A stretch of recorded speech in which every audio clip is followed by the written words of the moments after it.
जय मसीह की। आदम और हवा को कपड़े क्यों नहीं दिए गए थे?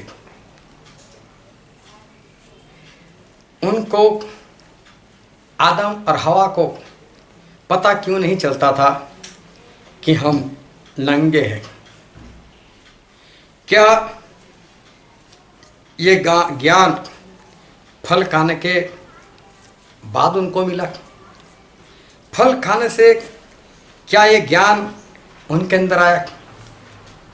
आइए इस बात को समझते हैं और बाइबल से एक वचन पढ़ते हैं। उत्पत्ति का पुस्तक, उसका पहला अध्याय 26वां पद। फिर परमेश्वर ने कहा, हम मनुष्य को अपने स्वरूप के अनुसार अपनी समानता में बनाए।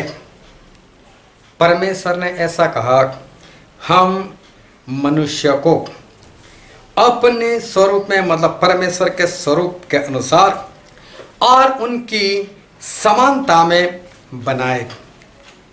परमेश्वर ने आदम और हवा को अपने स्वरूप में बनाया था और उनकी समानता में परमेश्वर ने बनाया था।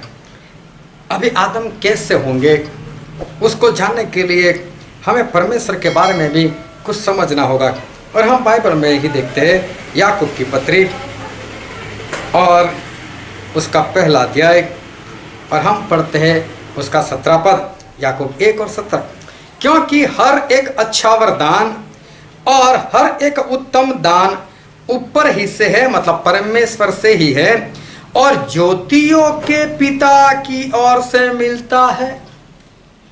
परमेश्वर के बारे में ऐसा लिखा, ज्योतियों के पिता, मतलब जितनी भी ज्योति है, चाहे सूरज है, चांद है, सितारे है, और जितनी भी ज्योति, उन सभी के पिता हमारे परमेश्वर।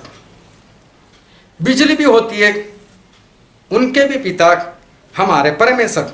और देखो परमेश्वर की ज्योति कैसे, जिसमें न तो कोई परिवर्तन हो सकता और न अदल बदल के कारण उस पर छाया पड़ती है। परमेश्वर का वचन ये कहना चाहता है कि परमेश्वर की ज्योति इतनी पावरफुल है कि अगर उसमें आप घूमो ना, आपकी परछाई तक नहीं पड़ेगी। मतलब परमेश्वर की ज्योति आपके यहां से निकलकर पीछे से बाहर निकल जाएगी। जिस तरह से धूप में अगर आप ग्लास रखो तो उसका प्रकाश दूसरी ओर निकल जाता है, वैसे, लेकिन फिर भी वो तो कुछ नहीं, उससे कई गुना ज्यादा हमारे परमेश्वर की रोशनी है कि परमेश्वर की रोशनी आपके अंदर से पीछे की ओर निकल जाती है और आपकी परछाई नहीं पड़ती। इतनी तेज रोशनी हमारे परमेश्वर की है। फिर हम पढ़ते हैं प्रकाशित वाक्य में, उसका भी पहला अध्याय, और हम पढ़ते हैं उसका 16 पद। और वह अपने दाहिने हाथ में 7 तारे लिए हुए था, प्रभु से की बात करें, और उसके मुख से चोखी 2 धारी तलवार निकलती थी, और उसका मुंह ऐसा प्रज्वलित था जैसे सूर्य कड़ी धूप के समय चमकता है। देखो प्रभु यीशु का सिर्फ मुंह ऐसा था कि जिस तरह सूरज कड़ी धूप में चमक रहा है, और ऐसे हमारे परमेश्वर दिखते हैं। और उस समानता में, उस परमेश्वर के स्वरूप में हमारे परमेश्वर ने इंसान को भी बनाया था। मतलब आदम परमेश्वर के स्वरूप में और परमेश्वर की समानता में थे। तो आदम जो है, वो आदम के अंदर भी प्रकाश था। अगर परमेश्वर के अंदर प्रकाश है तो आदम के अंदर भी प्रकाश था। अभी मैं आपको एक चित्र दिखाकर इस बात को मैं स्पष्ट करता हूं कि किस तरह से आदम जो है वो दिखता होगा। और देखो ये है एक चित्र। अभी सबसे पहले तो इसको कोई प्रभु यीशु का चित्र ना समझे। प्रभु यीशु को आज तक किसी ने नहीं देखा। जितने लोगों ने जो बनाया वो अपनी कल्पना से बनाया हुआ है, लेकिन जिस तरह से ये इंसान के अंदर से ज्योति निकलती है, और फिर भी ये तो इंसान की कल्पना से बना हुआ चित्र है। आदम के अंदर से इसी तरह से ऐसे रोशनी निकलती थी, हवा के अंदर से भी इस तरह से रोशनी निकलती थी। और एक फोटो में तो बहुत ही कम रोशनी है, इससे कई गुना ज्यादा उनमें से रोशनी निकलती थी। और उस रोशनी के कारण उनको कपड़े की जरूरत जो है वो नहीं थी, उनको कपड़े की जरूरत नहीं थी। अभी ध्यान से बाइबल के वचन को समझ रहना। पर जब पाप आया, जैसे ही इंसान के अंदर पाप आया, तब उसके अंदर जो परमेश्वर की समानता थी, वो परमेश्वर की समानता उसके अंदर से चली गई। क्योंकि हम बाइबल में भी पढ़ते हैं उत्पत्ति का पुस्तक और उसका उसका 5वां अध्याय और 3रा पद, उत्पत्ति 5 और 3। जब आदम 130 वर्ष का हुआ, तब उसके द्वारा उसकी समानता में उसी के स्वरूप के अनुसार एक पुत्र उत्पन्न हुआ, उसका नाम सेत रखा।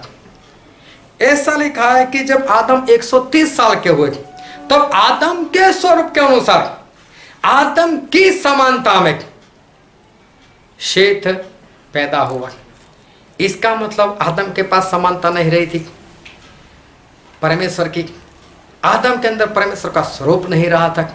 सारा प्रकाश जो था वो प्रकाश अभी चला गया था। शेत आदम की समानता में और आदम के स्वरूप में था।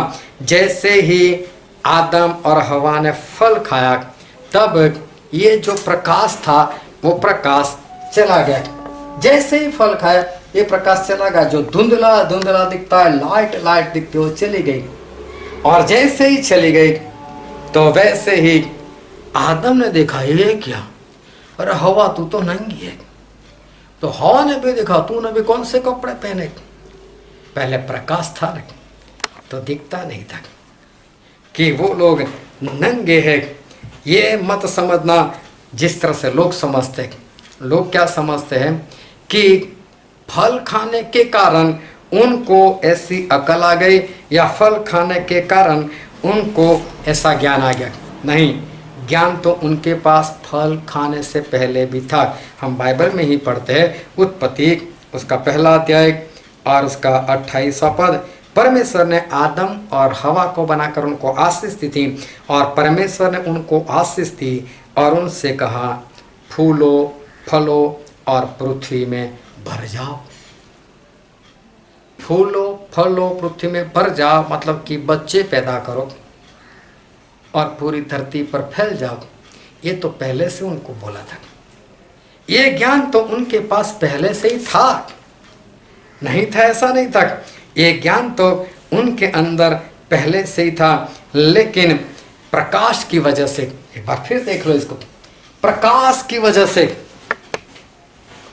ये जो प्रकाश है, उस प्रकाश की वजह से उनको कपड़े की जरूरत नहीं थी।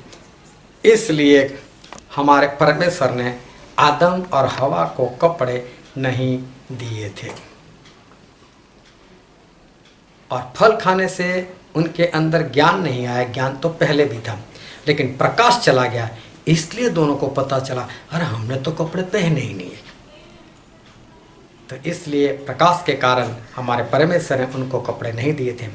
परमेश्वर आपको आशीष दे। आमीन।